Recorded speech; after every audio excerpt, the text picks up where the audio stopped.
We are live, I believe. I know we are. I know you are, but what am I?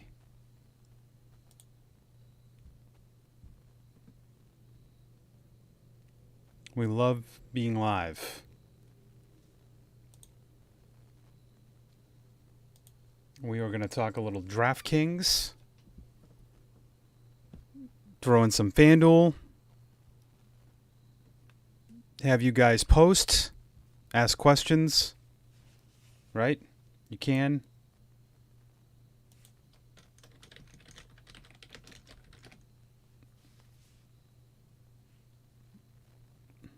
I put the message. All right, week 3 DraftKings.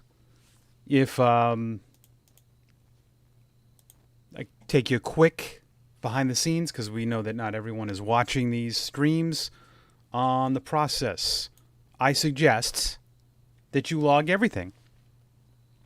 I'm a big Excel guy, so I get some of my plays. It's still early, but I have I a lot of plays are in my mind. Some of the stacks that I like, but what I always do first is this.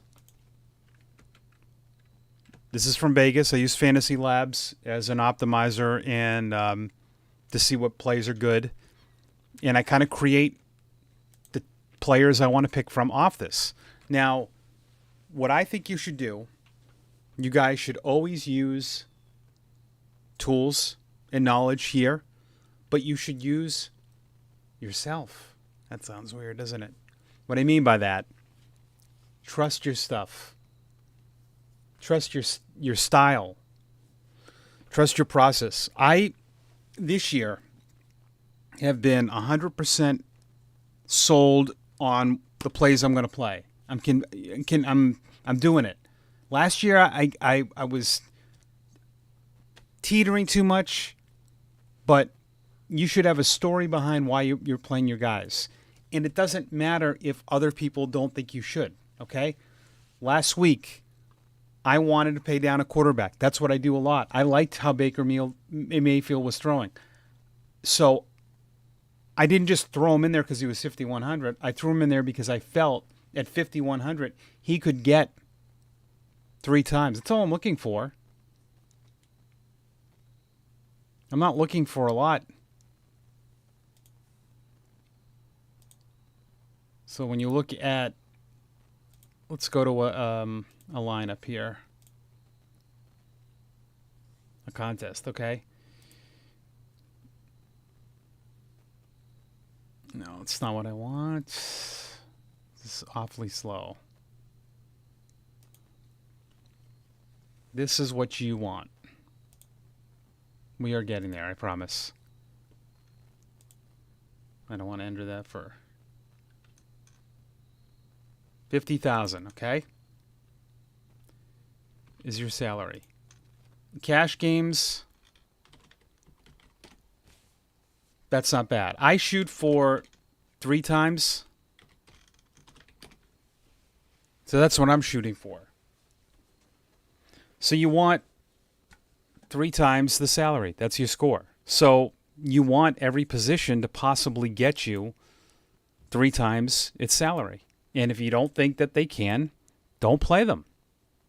Or if you think that other guys can, and you can get to that one, I'd say the magic number is about 130-ish now. That's what I'd shoot for. I know they say like 120 is good for cash games. I go a little higher.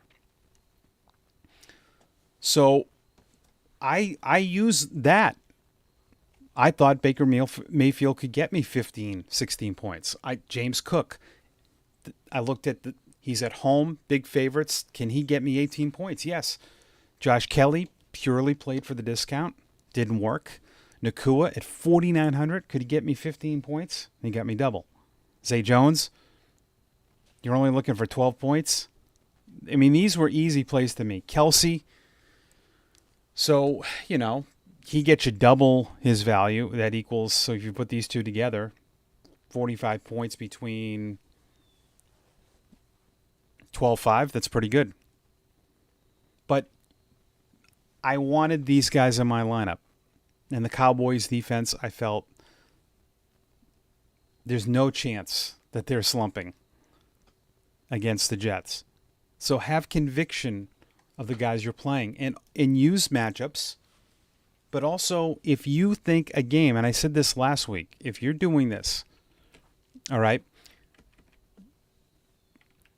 if you had the answers to these questions, would it change how you played certain players? It certainly would, right? If you thought this game was going to be, there's nothing wrong with thinking that. Two terrific defenses. The odds of that happening are probably not favorable, but it's the NFL. But listen, if you really felt like that in your research and you thought this game had 59 points in it, then you stack that baby, because no one in tournaments is going to have a stack of Mac Jones to Henry to Bourne and to whoever, or Zach Wilson to Garrett Wilson, but you never know. Right? Last week there were games, the Denver-Washington game, that had a lot of points in it. It was not projected to be.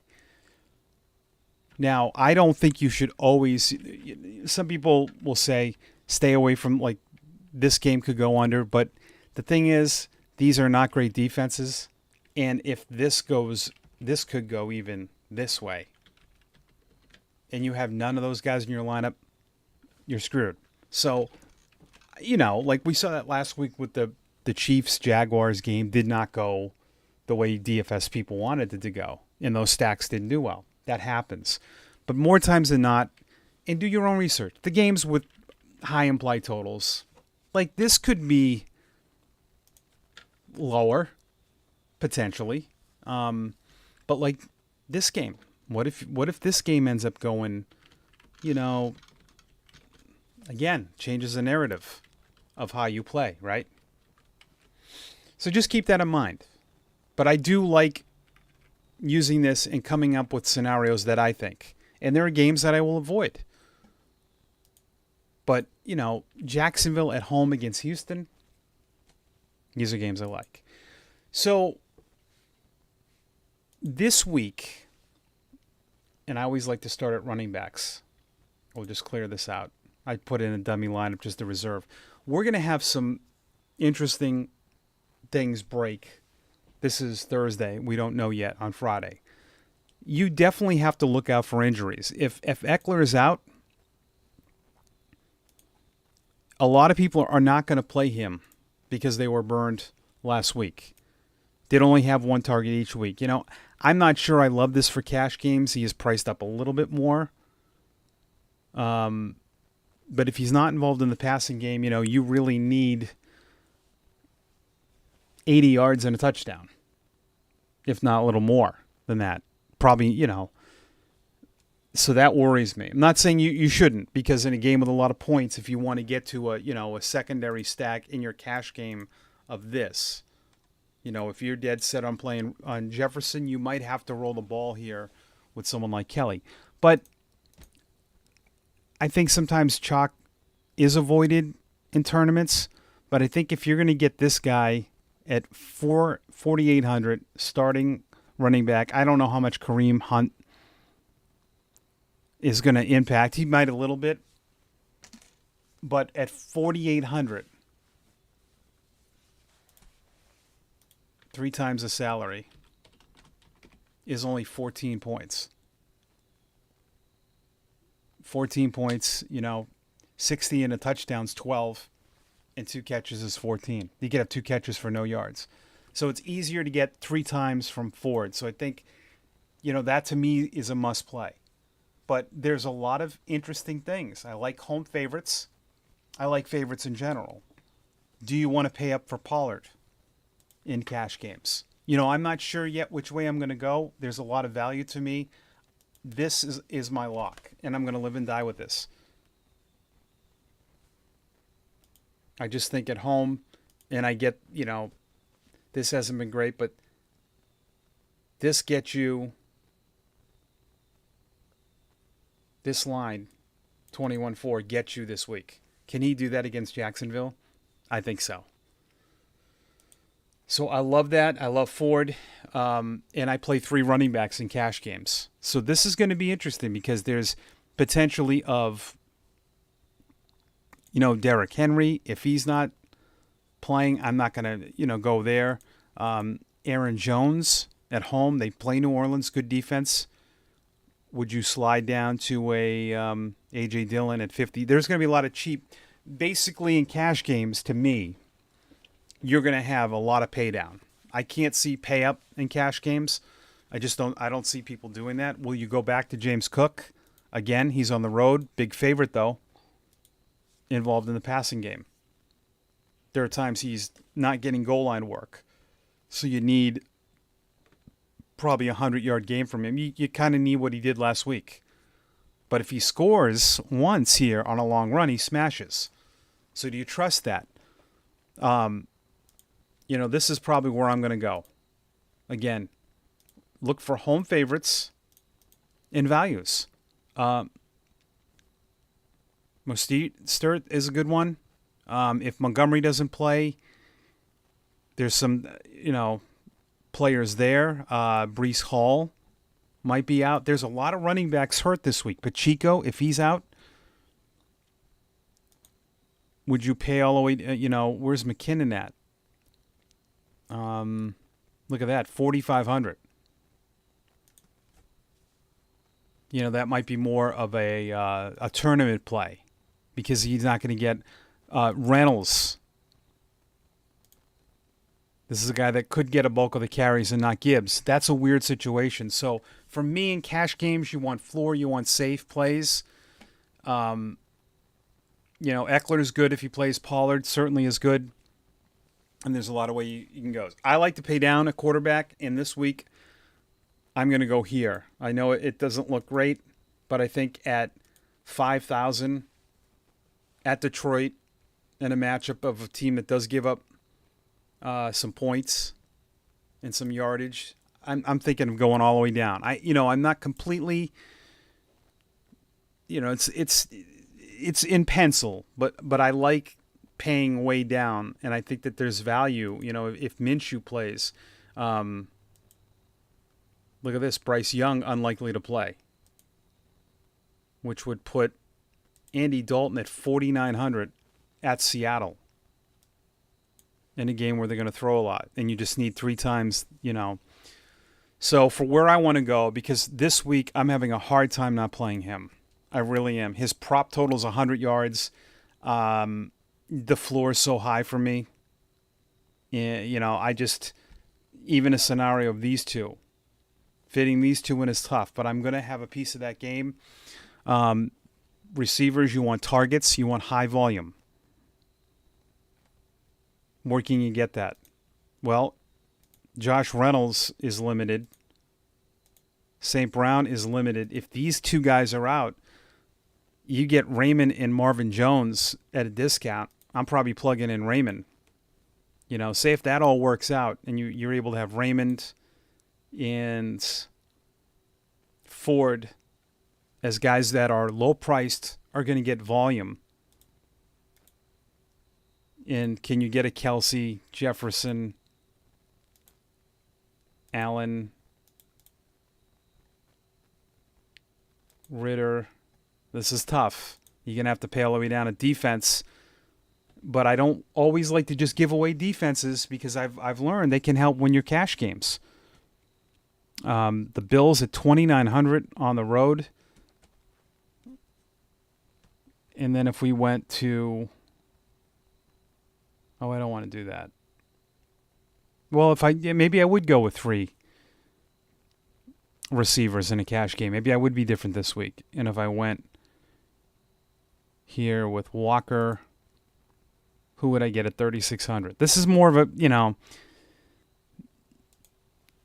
this isn't a bad play. He's getting a lot of targets. I don't hate this. But we'll see. That's a potential cash game lineup for me.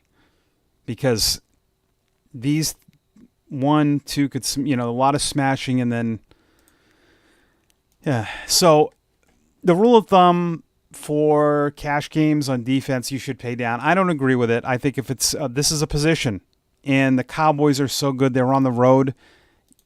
This might be. I mean, look at what they've done. I played them last week in cash games, 15 points, and look at the difference. Or it's early. Washington's pretty good. The Jets have been pretty good. They had 0 last week, but then they get the Patriots. So I'd be careful. I don't mind paying down, but I wouldn't do this. Like, I'm just going to go all the way down. I've seen this. I wouldn't do that. It still matters to your lineup. Chiefs are not a bad defense either. They're probably priced up too. Yeah, and I could see this in cash games in tournaments, even in cash games, they're going to be low owned because people are either going to go here or they're going to go here or here. You know, if you look even all of these, the Chiefs I think will be left out. That's going to be a good one. And if you could pair that with a Sky Moore in a tournament who could get a punt return, I like that. So that's mindful. The difference between cash games in tournaments. You know, cash games, you want high volume players. I like to pay down a quarterback. I like to maybe pay down a tight end, but with Kelsey on the slate, I feel like that's a receiver. You're basically getting a receiver for 7,200. You know, the volume is there. Running backs, if you can get running backs in starting positions that are, you know, filling in for injuries like Ford, I think you got to play Ford this week. I mean, he's going to be 100% owned in all of your cash games. Now, with tournaments, you kind of go the opposite way of what the field is, but that doesn't mean you have to, like, go full nuts. You can still play Ford if you're different in other spots. Like, for instance, he's going to be popular, and he's going to be popular, right?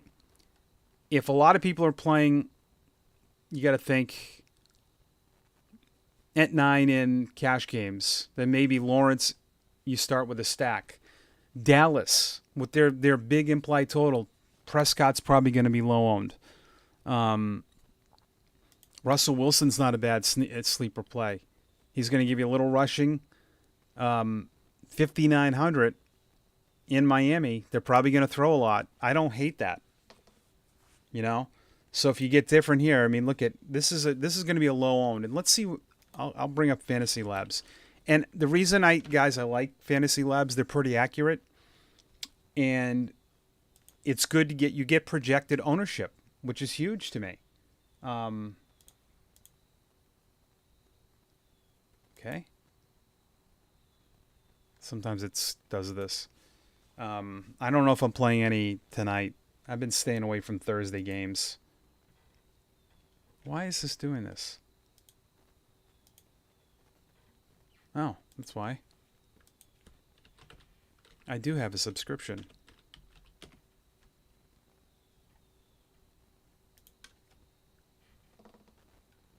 Okay, it's not letting me.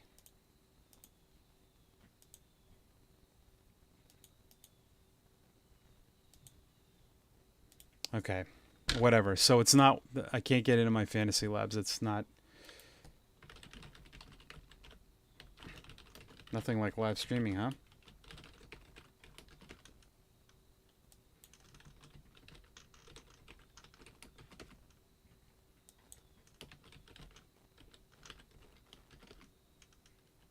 Wow, I can't get in my account at all.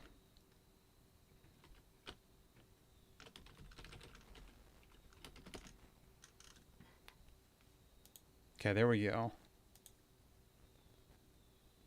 There we go. Okay, so I'm in.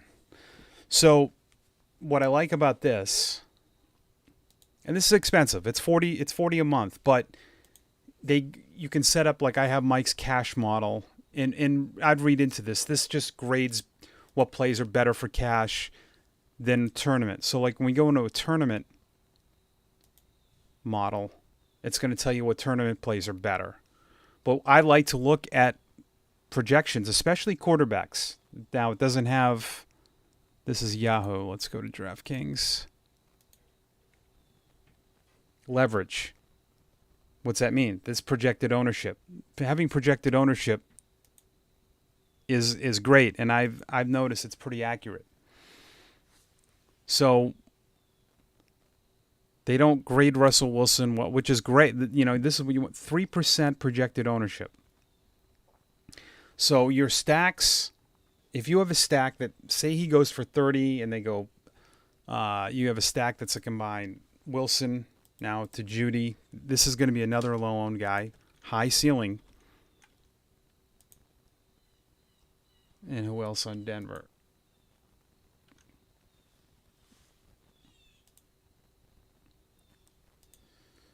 Maybe in Mims. And you run this back with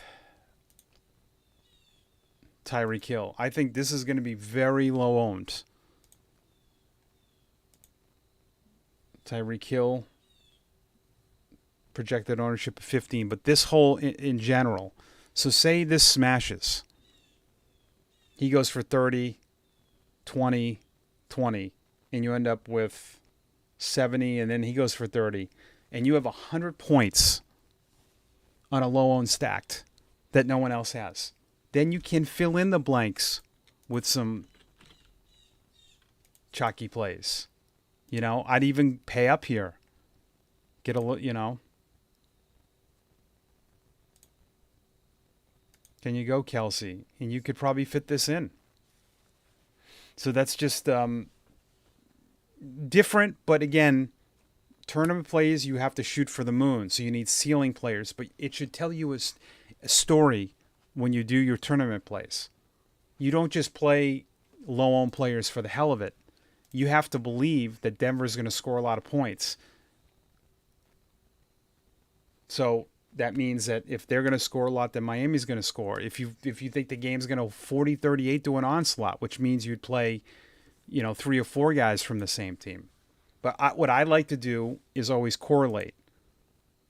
So you want to do always a double. If Herbert's going to go off, and that's what in tournaments you need over 200 points, and that means his receivers are going to go off.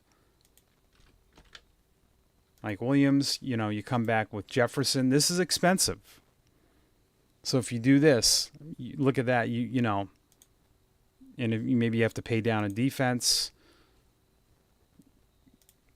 Who would be, a tight end, Hunter Henry, then it's still leaving you at 42, and you have to go and shoot for the moon, maybe play a 3,000 player. But you know what? Sometimes these don't work, Like that's another thing. Step away. If it's too much money in your mind, and yes, these are good plays, and you want to get them in here, and they could all smash, maybe there's a different way you got to get there. Maybe you don't play Mike Williams.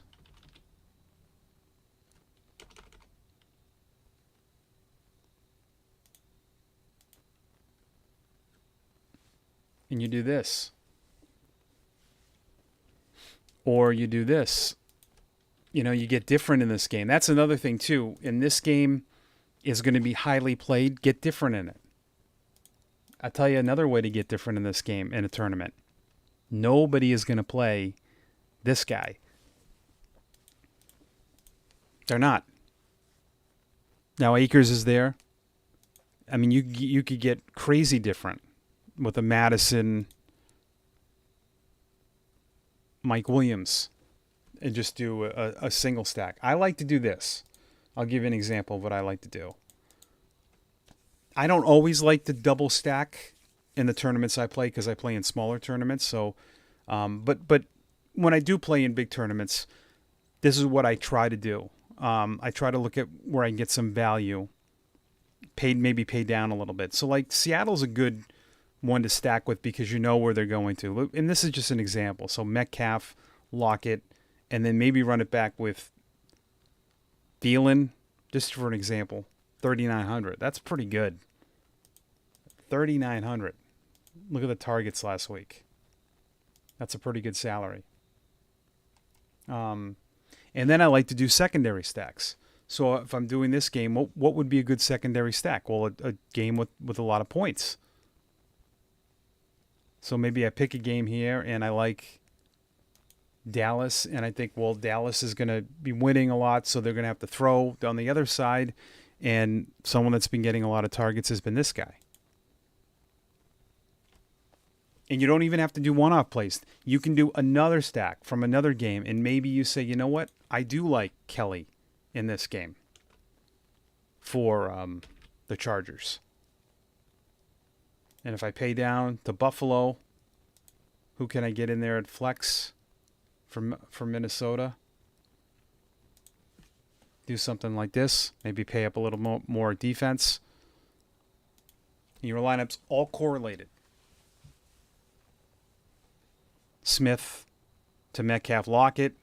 You feel like these guys are going to go off, then that means they're going to be something on the other end. They're going to have to throw a lot. Secondary stack, Pollard, they're going to win. He's going to score 2 to 3 touchdowns. Okay, well, that means Arizona will be behind. They're going to have to throw with Ertz. Then I like this game. I think the Chargers are going to win.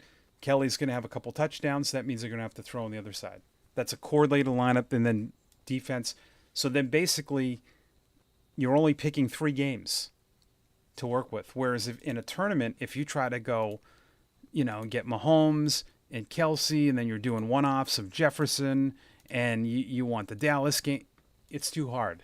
It could work, but I think try to get less right. That's what I do. I have a completely different strategy on FanDuel. On FanDuel, I do like paying up for quarterbacks because their pricing is tighter. Now, this is half PPR. Oh, do I have a free? Oh, no, they've added Kareem Hunt. And it's also half-point PPR, so it's more of a touchdown. But when you go to the quarterbacks, look at Ritter is 7,000. So the top quarterback is 9,200. We're in DraftKings, 8,300 for Mahomes, and it's 3,300 discount. We're in here, it's 2,200. You can. I will pay up in cash games, and I like guys with rushing, but you don't have to go crazy. So I look for more touchdown guys here. You don't need, Jefferson's good. Targets can still play, but I try to go for touchdowns on here. I've been playing less and less of FanDuel, to be honest with you. I really do like DraftKings, and but I would try this Fantasy Labs if you can. Maybe try it for a month for $39.95. So hit me up if you have any questions. My email is, I can put my email in the chat if you'd like.